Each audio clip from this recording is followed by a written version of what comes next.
What is up, guys? Wrestling Premiere is here.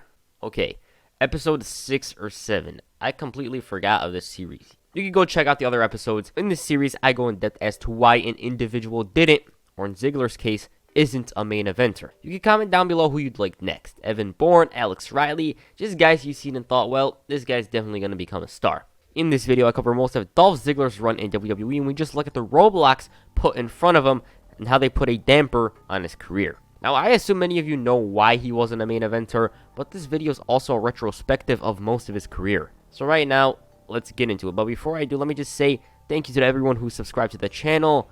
You guys helped me gain 600 subscribers within 2 days, which is pretty impressive. And for that, I thank you all who subscribed. And whatever, even if you're not subscribed, if you enjoy the content, thanks. I really put a lot of work into it, and I'm glad that you guys are watching and enjoying these kinds of videos. Right now, let's actually get into it. Dolph Ziggler, the show-off. This guy is definitely in my top 10 WWE wrestlers for the first half of the decade. The second half, though, is where everything changed. Maybe he's in the top 15, I'd say, by then. Not sure, though. He might be in the top 15 to top 20. He was one of those guys that were surely going to reach the main event level, and he did. But unfortunately for Ziggler, he peaked in 2013. Before we get to that point, we got to cover Dolph Ziggler's career before that title win. Let me give you a short summary of Ziggler's life before WWE. Nick Nemeth was born on July 27, 1980 in Cleveland, Ohio. Nemeth's been a lifelong fan of professional wrestling. He attended St. Edward High School, and he was an amateur wrestler. At St. Edward, Nemeth achieved a record for the most pins in a career with 82. After graduating, Nemeth attended Kent State University. In his time there as a collegiate wrestler, Nemeth set the record for the Golden Flashes for most career victories with 121. Nemeth was also a 3-time Mid-American Conference champion. These accomplishments put him in Kent State University's Hall of Fame in 2016. On his time there, Ziggler had this to say in a WWE.com interview back in 2016.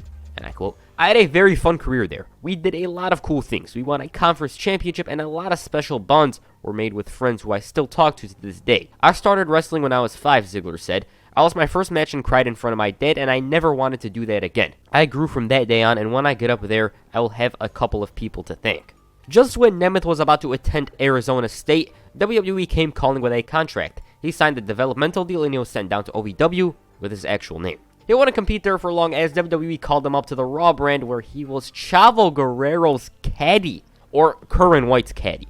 The mid-2000s was filled with some random gimmicks. This thing didn't last long, and Nemeth was sent back to OVW. But once again, he wasn't there for long. In his time in Louisville, he formed a group with 4 other men to be collectively known as the Spirit Squad. Kenny, Johnny, Mitch, Nikki, Dolph, and Mikey. Obviously, this was doomed from the start. Like, how were these guys supposed to be taken seriously? Well, that could be solved easily. They weren't supposed to be taken seriously at all. The funny part in all of this is the fact that they held the World Tag Team titles for 216 days. They were talented, but they weren't in storyline tough. The Spirit Squad would come to an end when DX loaded the group into a box.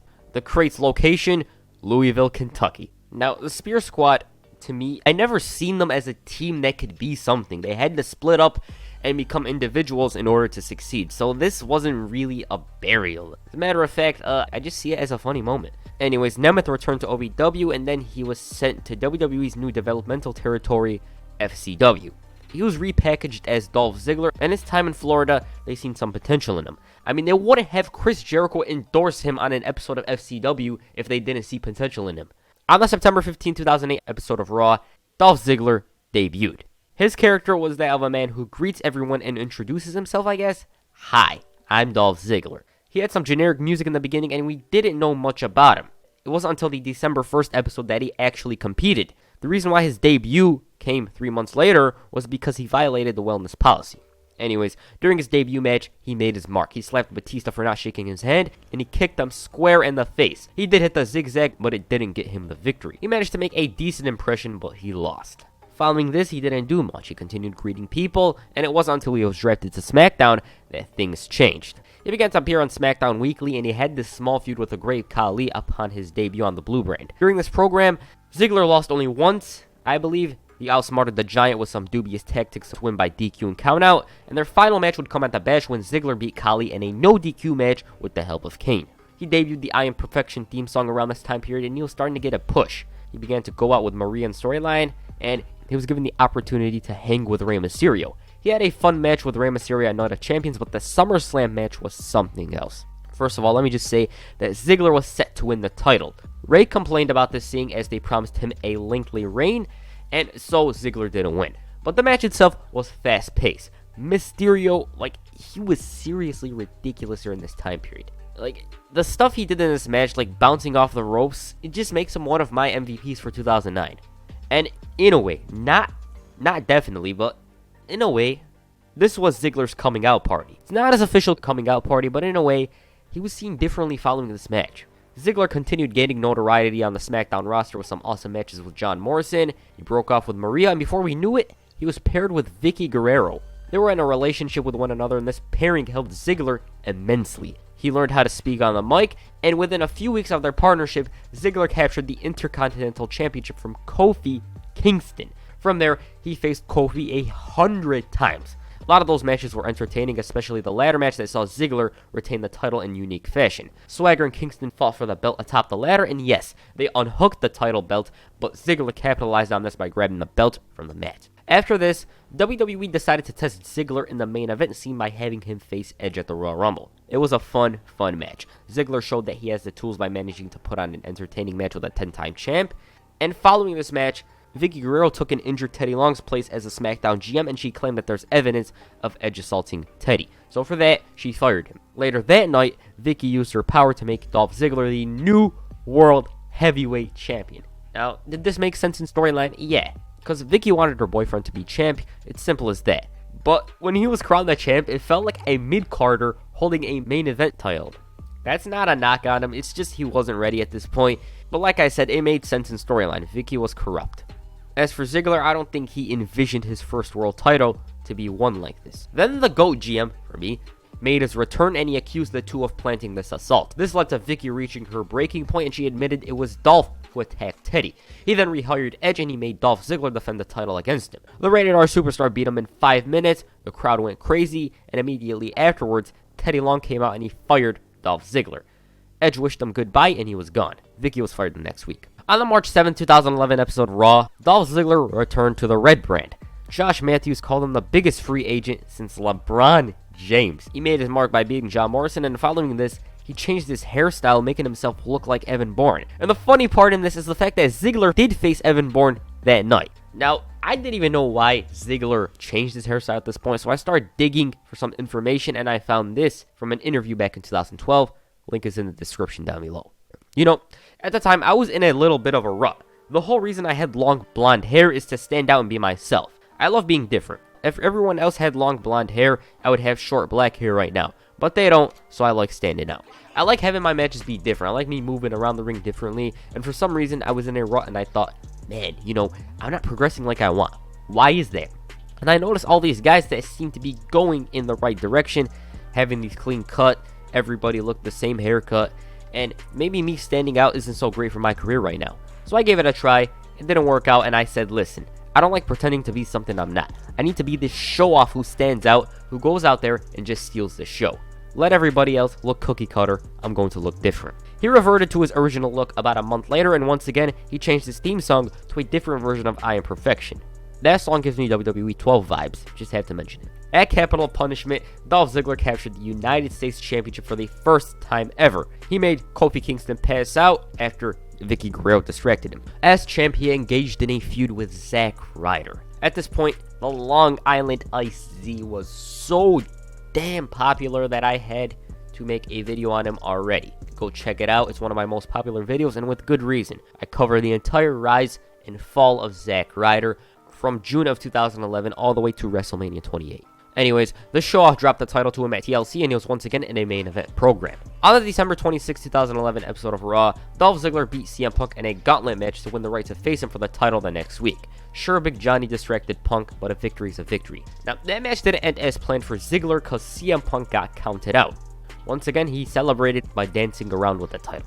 Since Ziggler basically had Punk's number in a way, the two were set to face off at the Royal Rumble. They had a good match, maybe it could have been better, but at least they delivered. Obviously, Ziggler lost, but it was clear that big things were in store for the show-off. Once again, he changed his theme song to his current one, and This was around the time where I began to notice this guy stood out. Like, he stood out with the way he sold moves, he flopped like a fish, and he made his opponents look like $1,000,000. Ziggler continued to get big opportunities, and before we knew it, he won Money in the Bank. Now, Cody Rhodes was originally going to win this one, but they decided otherwise the night of the pay-per-view. This was a perfect time for Ziggler to win it. But should have Cody won the briefcase? What do you think? Personally, it didn't matter if it was Cody, Dolph, or even Christian. It would have been awesome to see any one of those guys as Mr. Money in the Bank. Dolph already showed that he's capable of being a main eventer in a way, but during this Money in the Bank run, I felt like he kicked it up a notch. He improved his promo skills. He was beginning to treat himself like a bigger deal than he previously was. And he began a feud with Chris Jericho. Now, Ziggler didn't like the fact that Y2J interrupted his promo and he decided to insult him, stating that Jericho hasn't won anything in a long time. He said that he's heard Jericho claim that he's great and how he's going to save us, and Jericho is the best in the world at losing. He said that Jericho's been coasting along for a while and he's got everyone fooled. Ziggler then asked Y2J when was the last time that he's actually won in an important match. He asked him if he's losing his touch, to which Jericho responded with a code breaker, turning face in the process. Jericho then invited Dolph Ziggler to the highlight reel, but he didn't show. Instead, Vicky Guerrero came out and she informed Jericho that Ziggler's beating him at SummerSlam. Y2J responded saying that Ziggler is right. His record hasn't been great in big matches recently. Maybe it was time for him to evaluate himself. Maybe it was a change of heart. And maybe it was time to bring back Y2J. And from this moment, Y2J is back, baby. He accepted the challenge when Ziggler suddenly appeared. Vicky slapped Y2J and Ziggler capitalized on this by hitting a zigzag. As for their match at SummerSlam, it was good. Y2J went over, but the only problem with this is the fact that it was overshadowed by the following night. The two faced off in a wager match. If Jericho lost, then his contract is terminated. But if Ziggler lost, then Y2J wins Money in the Bank. The show-off capitalized on Jericho's bad ribs by putting his knee up for the lion salt, and he hit the zigzag to retain his briefcase and send Jericho packing. Now, after this match, Ziggler had some entertaining matchups with Randy Orton before John Cena came calling. He was even the sole survivor of his Survivor Series team, which is an impressive accomplishment. Anyways, Ziggler got involved in the Cena-AJ Vicky thing. He brawled with Cena, and thus the rivalry began. Later that night, he called AJ trash. Cena and Ziggler went one-on-one the following week, and Ziggler tried cheating, but an injured John Cena managed to evade this by hitting the AA for the victory. The following week, Mr. McMahon booked a ladder match for TLC. Dolph Ziggler versus John Cena for the Money in the Bank briefcase.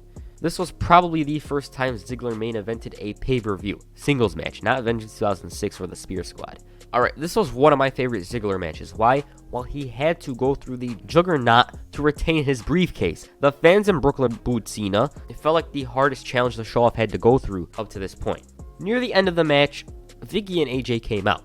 They brawled with one another and AJ knocked down Vicky. Cena then climbed the ladder and she skipped around the ring, and all of a sudden, she pushed her boyfriend off the ladder. Ziggler was right there to super kick Cena and knock him down. He then climbed the ladder to retain his briefcase. Now, the fans were obviously loving this. Like, Cena getting his ass kicked, you would think he's the heel if you were watching this for the first time.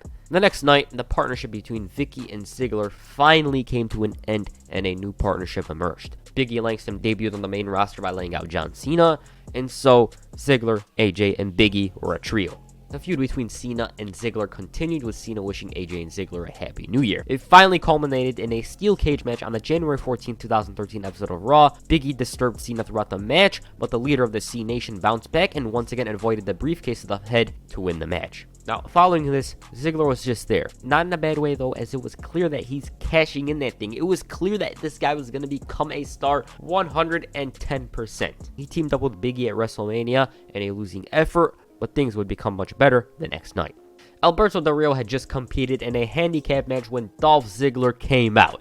The crowd was going wild. They knew what was coming. He targeted the injured leg with kicks and he hit a famouser, but Del Rio kicked out and this frustrated him. He continued his assault, but then Del Rio bounced back with a kick to the head. The fans were booing at this point, and Del Rio locked Ziggler in the cross arm breaker. The show-off, though, capitalized on the broken leg, and he hit the zigzag, and finally, the new World Heavyweight Champion is Dolph Ziggler. Was this long overdue? No. It came at the perfect time, 2013. He was built up throughout 2012 and 11, and finally, he's won the title. On that week's SmackDown, Ziggler came out and he said that the guys in the back knew that he was the future of the company, and that this World Championship proves that the future is now. He said that the fans would love to join in on the celebration, but he belongs to one person and one person only, Dolph Ziggler. And he claimed that he won the title in spite of the fans. This was a long time coming for Ziggler, but things would take a turn for the worse. As champ, Ziggler didn't get to show off why he's one of the best, as he suffered a concussion on the May 10th, 2013 episode of SmackDown. In an interview with WWE.com, Ziggler explained what his state of mind was at that point. "I was told I interfered in a match and tried to get my hands on a ladder," said Ziggler. "When I bent over to grab it, Jack Swagger kicked me in the head. When I asked over and over what happened, AJ told me that Swagger kicked me in the head. Apparently all I said was, classic Swags." As a result of this concussion, Ziggler was out for a few weeks. Upon his return, he defended the World Heavyweight Championship against Alberto Del Rio at Payback. During the match, Del Rio showed off his vicious side. He targeted Ziggler's head, he delivered several blows to the head of the champion, and the show-off was resilient. He refused to back down from the fight, but it was clear that the headshots did a number on him. He barely hit the Famouser, and Del Rio was relentless. It was absolutely brutal. Despite these headshots, though, Ziggler wasn't forfeiting. He tried fighting, but Del Rio stuck to his game plan by dishing out rights and using moves that damaged the show-off's head, and in the end, it paid off for him as Del Rio became the new World Heavyweight Champion. I love the story of this one. Like, that story, what can I say about this story? It was so amazing. Ziggler started off as an arrogant heel, and throughout the match, he began to show off a resilient side, and this brought support from the crowd. As for Del Rio, though, he came in as a good guy. He's with the crowd and stuff, but then he realized throughout the match that he has to win this, and he can't blow it, so he decided to be vicious in his game plan. Ziggler got sympathy from the crowd, and he turned into a face. Following this, Ziggler didn't recapture the title. Despite this, he continued to entertain the crowd, and he broke free from AJ and Big E. But after SummerSlam, though, he was just losing and losing and losing. Oh, and I forgot, he was losing too. And once again, he suffered a concussion. Ryback clotheslined him, I believe. Well, let me mention the whole story. Ryback put his arm out for a clothesline, and Ziggler ducked it, but he caught the elbow, and this gave him a concussion. Now, some say Ryback's arm was too low, but what do you guys think? Throughout 2014, Dolph Ziggler was just there. He wasn't doing anything noteworthy. Sure, he participated in the Money in the Bank ladder match, but he was always getting his ass kicked. He was finally given something to do when he feuded with The Miz in July of 2014. He won the Intercontinental Championship for the second time in his career. They had some good matches that brought a few title changes. Miz recaptured the title at Night of Champions, only to lose it the next night to Ziggler. As champ, Ziggler was out to prove that he was a fighting champion, defending the title against the likes of Bo Dallas, Cesaro, and The Miz. The Cesaro match at Hell in a Cell was amazing. It was 2 out of 3 falls, and Ziggler won 2-0. I remember being shocked at their result. Like, Cesaro lost twice? It was refreshing to see a 2 out of 3 falls match not end on the 3rd fall. Anyways, this wasn't my favorite match from this title reign. It was this.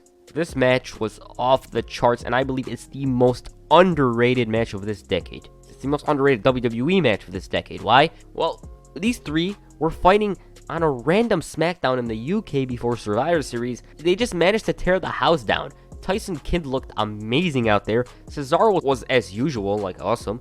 And Ziggler was a fighting champion. I wish they had a sequel to this matchup on a pay-per-view. Probably would have been better. Who knows? But like I said, this match, if you haven't watched it yet, please go watch it. I really enjoyed watching it about a year ago. I feel like these three deserved better. Anyways, let me mention where Ziggler was around this time period. He had just joined John Cena's group for Survivor Series, and the Authority gave him a proposition. They told him not to team up with Cena at Survivor Series, and they'll give him anything he wants. He refused to take up their offer, and for that, they booked him in some hellacious matches. Seth Rollins, cage match with Kane, Mark Henry, the triple threat that I was just talking about, and eventually this all caught up to Ziggler, and he lost the title to Luke Harper on the final Raw before Survivor Series. As for that elimination match, one of my favorite matches ever. Ziggler was already gaining momentum and reconnecting with the crowd, but this match, it should have put him back on the map. Triple H tried screwing him over, the crowd were silent, realizing that the Authority's still in power, and as the ref counted the pinfall, Sting decided to make his WWE debut.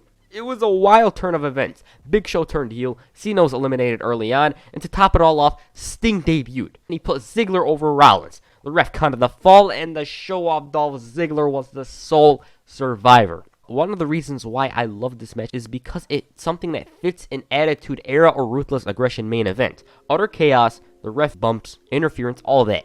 And plus, the Authority blew a 3-1 lead to Ziggler. Like, this was basically a star-making performance for him. The only thing WWE had to do at this point was follow through. But they didn't. Why? Well, apparently that spot was supposed to be for Roman Reigns. but since he got injured, Ziggler took his spot.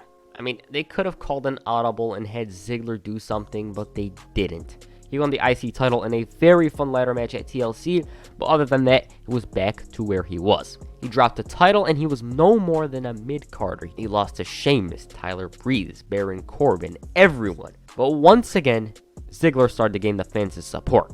Upon being drafted to SmackDown in July 2016, there was some hope that maybe, just maybe, Ziggler will get the chance to be a top guy.